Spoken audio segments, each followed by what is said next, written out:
Welcome to the Resilient Schools podcast. I am your host, Jethro Jones. You can find me on all the socials at Jethro Jones. The Resilient Schools podcast is a proud member of the B Podcast Network, where you can find the best educational podcasts out there. So excited today to have Amber Dembowski, who was on the Transformative Principal podcast many years ago, and we've stayed in touch, and I'm really glad we did because she is all about teacher wellness, and she created an app called Teacher Well, which you can find at teacherwellapp.com, and she has just done some amazing work. So welcome, Amber. Thanks for joining me on Resilient Schools. Thanks for having me. I am super excited to be here. You have been an ongoing inspiration to me, Jethro. Like you mentioned, I was on your podcast, Transformative Principal, back, it was 2016 or 2017. I can't even remember. It seems like a lifetime ago. But you made me feel super comfortable, and I have been a huge follower of you ever since. I appreciate that. And that was in actually 2020 when that was published. So 2020. Okay. It was not that long ago. Isn't that crazy? That feels like a lifetime ago. 2020. How is that? I know. It's wild. Well, there is a link to that episode. That was actually one that I split into two episodes on transformativeprinciple.org. I will put a link to that in the show notes at resilientschools.com so people can go back and listen to that, because that conversation, we talked about bringing humanity back and mistakes that instructional leaders make. And those were good episodes that I think are worthwhile and people should definitely go back and listen to, because they've aged well. And they're not, those things are still real. There's still things that we need to be thinking about and paying attention to. And so the links to those are on the show notes for this show at resilientschools.com. One of the things that I say about resilient schools is that resilient schools have resilient principals that hire resilient teachers that teach resilient students. And the process has to happen to all the people in the school to make them resilient. And so one of those things that happens there is having teachers take care of themselves and feel like they can, that they have the space, and having systems in place to support that. So tell us about Teacher Well, what led to it, and what made you decide to create that instead of doing all kinds of other things that you could have done. Oh my gosh, do you want the long story or the short version? Well, let's go with the short version in spurts, and we may dive into a little bit more. Well, the short version starts about 4 years ago. And so right after you're on my podcast. Interesting. Yeah. Okay. Yes. Well, right after I was on your podcast, I was asked or assigned to a building to be principal. I was already principal for 7 years, and I was asked to go to a new building. And this new location, this new building was in a community that experienced a lot of trauma. The trauma would trickle into the building, as I'm sure, lots of administrators and teachers have experienced. Every day was really tough. There's not a day that I wouldn't go home with a bruise or a new bite mark or be outside for hours in the cold, chasing after a kid who had left school property. Every day was really tough, and it was tearing apart me. But I also had teachers who were kind of crumbling. And this was under leadership who believed in the power of a positive mindset, who believed in developing the resilience in teachers. But I couldn't keep up with it. We even had all of the right things and systems in place so that those things shouldn't be happening. We had great teachers. We had strong SEL programs. We had a lot of resources for our families in the community. On paper, it looked like everything should be okay, but everything wasn't okay. So that's when I started researching. I found all these apps. Well, not all these. I think I found one app for workplace well-being.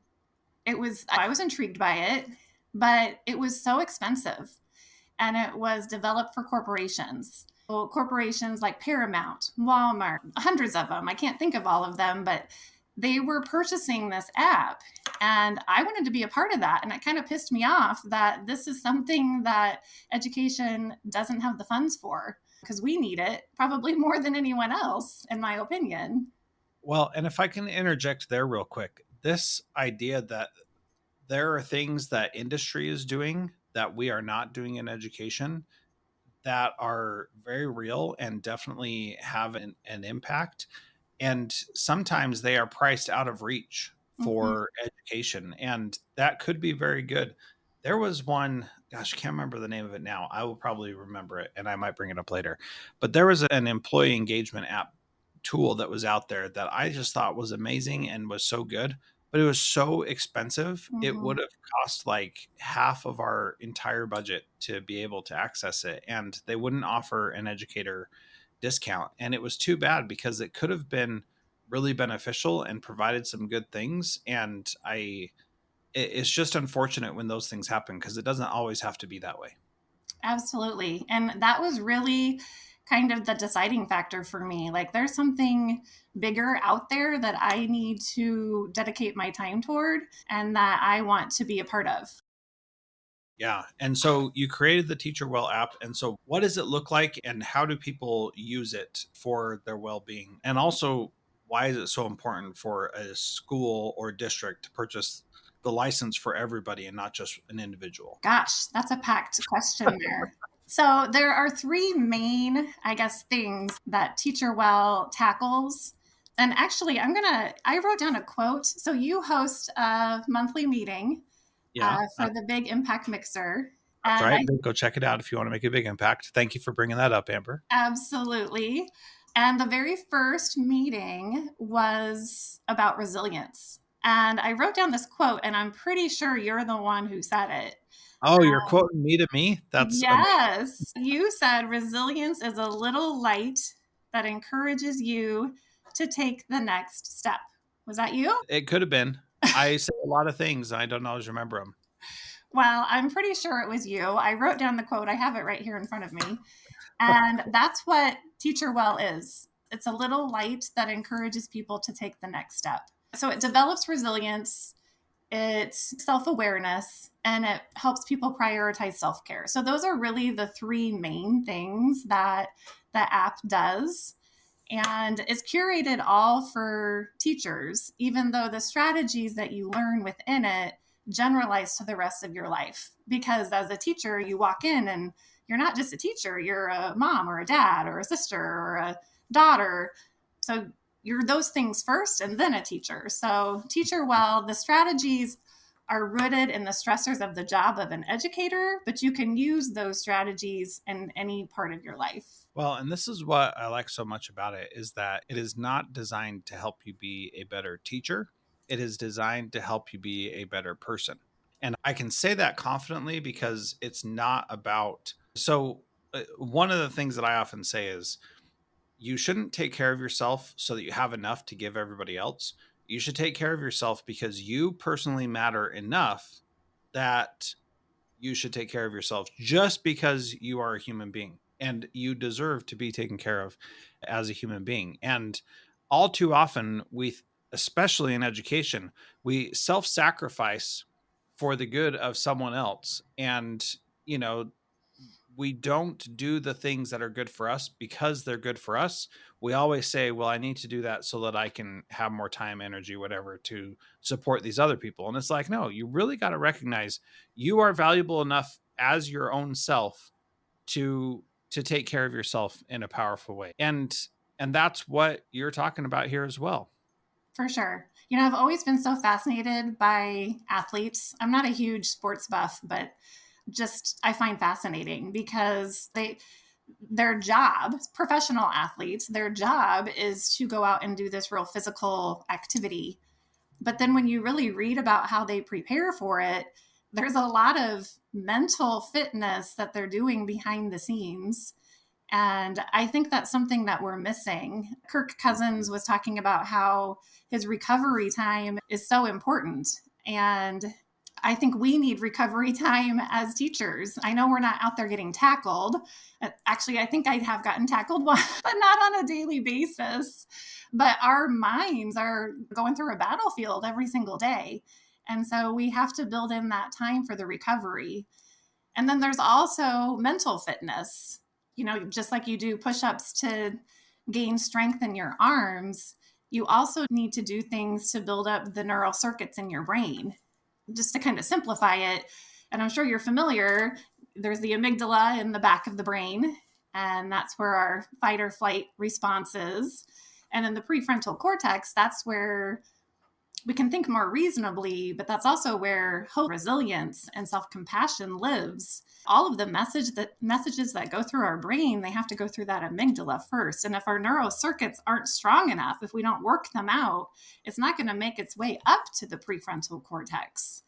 And so we really have to prioritize that mental fitness. So there's kind of like the recovery time, and then there's also the mental fitness time. Yeah, and they're so important. And a lot of my coaching has to do with that mental fitness piece of helping people be in a place where they can withstand the barrage of difficulties that are coming at them from the outside and from the inside, because we all have saboteurs in ourselves that are telling us we're not good enough, or this bad thing is going to happen, or we should avoid doing that because it's uncomfortable, and all these different saboteurs that are preventing us from being successful. And the reality is, if you're not doing something to ease that pathway so that the messages can get through to the prefrontal cortex, then they're just not going to.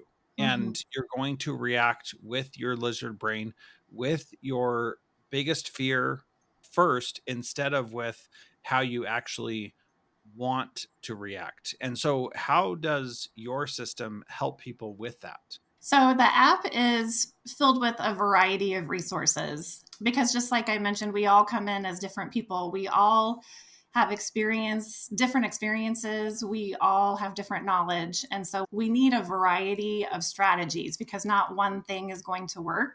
There's the teachers who are the, overcommitted, exhausted, and overworked teachers. And then on the opposite side of the spectrum, there's the I hate my job, I'm getting ready to quit teacher, both sides of the spectrum. Aristotle, he talks about finding our golden mean. He says that's where we flourish.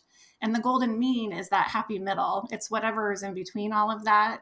And the app offers a variety of strategies so that people can find their happy middle. And so the app is filled with personal development, it's filled with meditation, and it's filled with challenges to prioritize self care. And so all of these are resources that are housed within the app, and the teachers can mark them as completed and earn points and badges for all of that, just to kind of monitor their progress as they go. Yeah. And so, why an app and not a community? And there is a community aspect, so don't get me wrong there. But what's the benefit of having an app to be able to do these things? So the app individuals can purchase it, but it was created for group plans. And within the group plan, the principal has more, I guess, control of how they want this used with their teachers. The teachers, part of the self awareness is checking in every day with their principal, and it's just a quick check in. It is optional, but it's just a quick check in where they have to pause for a second and think about what is their attitude for the day. And then the principal has the choice to go check on that teacher if they need to, or whatever the case is. So that's one. I wanted it to make it a real tool for administrators, actually. I built it selfishly as a principal who felt like I was losing control and I didn't have enough to offer my teachers. So I built it from a perspective of an administrator. I had some missed opportunities to go check in on teachers that I didn't know were struggling. And if I would have had this as a tool, I could have done that. And so really it had to be an app where all of the moving pieces could come together into one cohesive tool.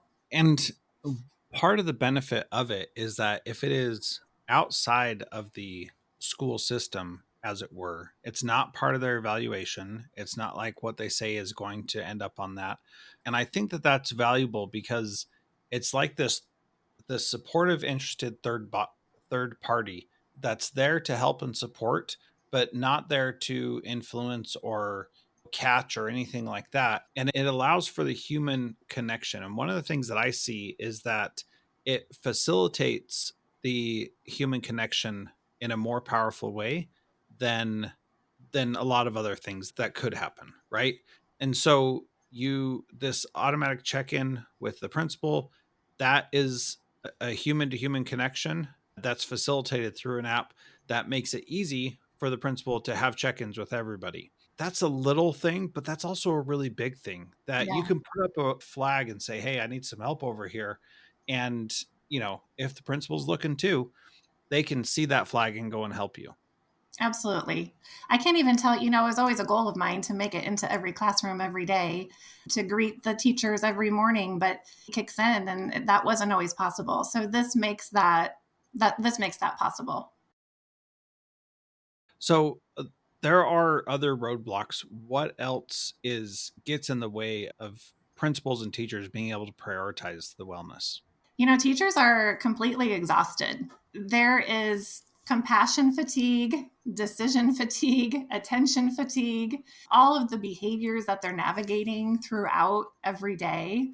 And so when they're dragging their bag to their car, I totally get why. And at the end of the day, they don't want to make one more decision. I can't even tell you how many times as a principal I've heard, oh my gosh, you're adding one more thing to my plate. I can't take one more thing. I can't do one more thing. Adding things to our plate. And so that's why I wanted to be really intentional about Teacher Well, to make sure that it just fits into their life. Most of the resources are audio, and that was intentional because I wanted it to be able to just fit into what they're already doing. So they can listen while they're walking, they can listen during plan time, they can listen in the car or while they're working out, and they can fuel themselves, fuel their soul throughout that process. And a lot of people have different ways of doing that. And I see one of the benefits here of having everybody on the same page and saying, this is something we're going through together and we're going to have